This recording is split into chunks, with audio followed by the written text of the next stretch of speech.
क्या आपको पता है कि हमारी दादी माँ जो बातें कहती थी, जिन्हें हम अंधविश्वास समझते थे, वो आज साइंस की कसौटी पर खरी उतर रही हैं?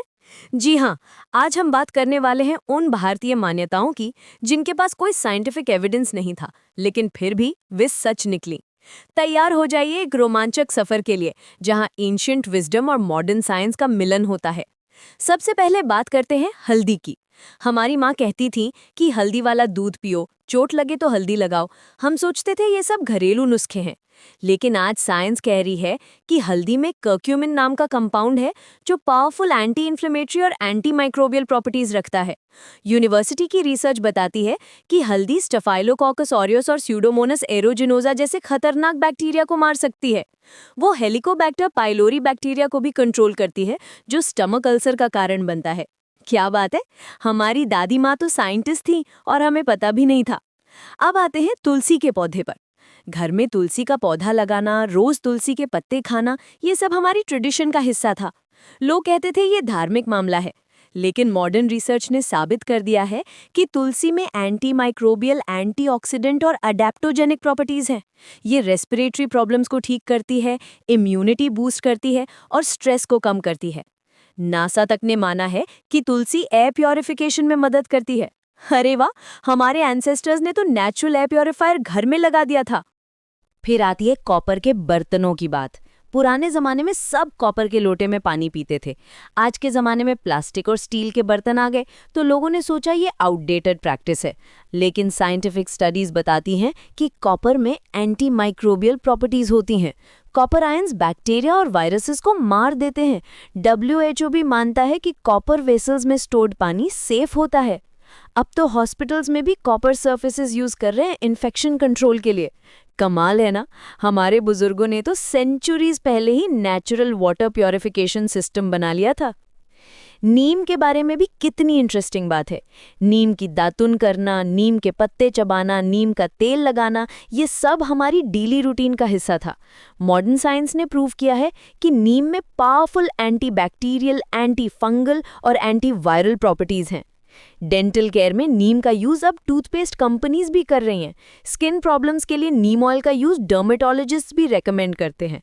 डायबिटीज कंट्रोल करने में भी नीम हेल्पफुल है। क्या अमेजिंग बात है कि हमारे एंसेस्टर्स ने नेचुरल फार्मेसी ही बना दी थी।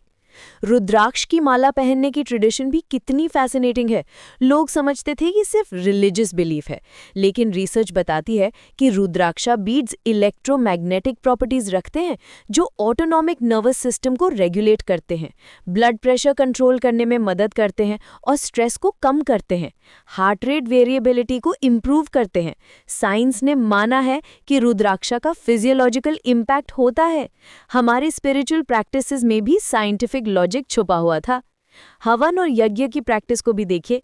धुआं निकलता था तो लोग कहते थे पोल्यूशन हो रहा है, लेकिन रिसर्च बताती है कि स्पेसिफिक हर्ब्स और घी से किया गया हवन एयर प्योरिफिकेशन करता है, नेगेटिव आयंस रिलीज करता है जो मूड को इम्प्रूव करते हैं। एंटी माइक्रोबियल स्मोक एनवायरनमेंट को सैनिटाइज करता है। ट्रेडिशनल हवन मटेरियल्स में मेडिसिनल प्रॉपर्टीज होती हैं जो रेस्पिरेटरी हेल्थ के लिए बेनिफिशियल हैं। कितना साइंटिफिक था हमारा एंशिएंट प्रैक्टिस। योगा और मेडिटेशन की बात तो आप पूरी दुनिया मानती है। पहले लोग कहते थे ये सब मेंटल एक्सरसाइज है, कोई फिजिकल बेनिफिट नहीं। आज thousands of scientific studies prove करती है कि योगा फ्लेक्सिबिलिटी बढ़ाता है, स्ट्रेंथ इंप्रूव करता है, कार्डियोवैस्कुलर हेल्थ को बेटर बनाता है। मेडिटेशन ब्रेन स्ट्रक्चर को चेंज करता है, मेमोरी इंप्रूव करता है, एंजाइटी और डिप्रेशन को कम करता है। हार्वर्ड मेडिकल स्कूल तक योगा को मेडिकल ट्रीटमेंट के रूप में रेकमेंड करता है। हमारी एंशिएंट प्रैक्टिस अब ग्लोबल वेलनेस मूवमेंट बन गई है। आयुर्वेदिक फास्टिंग की प्रैक्टिस भी कितनी साइंटिफिक निकली।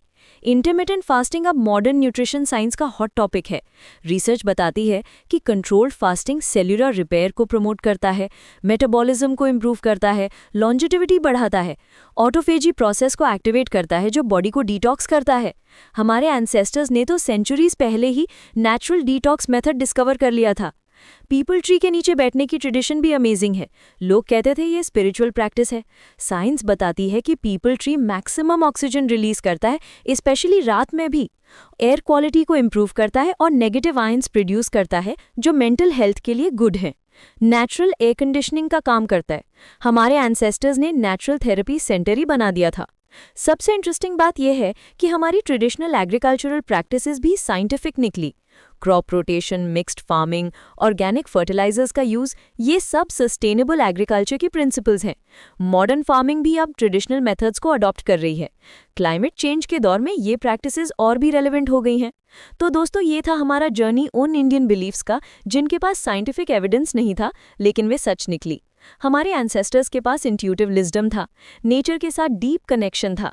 वे ऑब्जर्व करते थे, एक्सपेरिमेंट करते थे और इफेक्टिव प्रैक्टिसेस डेवलप करते थे। आज मॉडर्न साइंस उन्हीं प्रैक्टिसेस को वैलिडेट कर रही है। ये बताता है कि ट्रेडिशनल नॉलेज और साइंटिफिक मेथड दोनों इंपॉर्टेंट है। हमें अपनी हेरिटेज को रिस्पेक्ट करना चाहिए और साथ ही साइंटिफिक अप्रोच भी अपनाना चाहिए। एंशिएंट विजडम और मॉडर्न साइंस का कॉम्बिनेशन ही हमारे फ्यूचर का की है।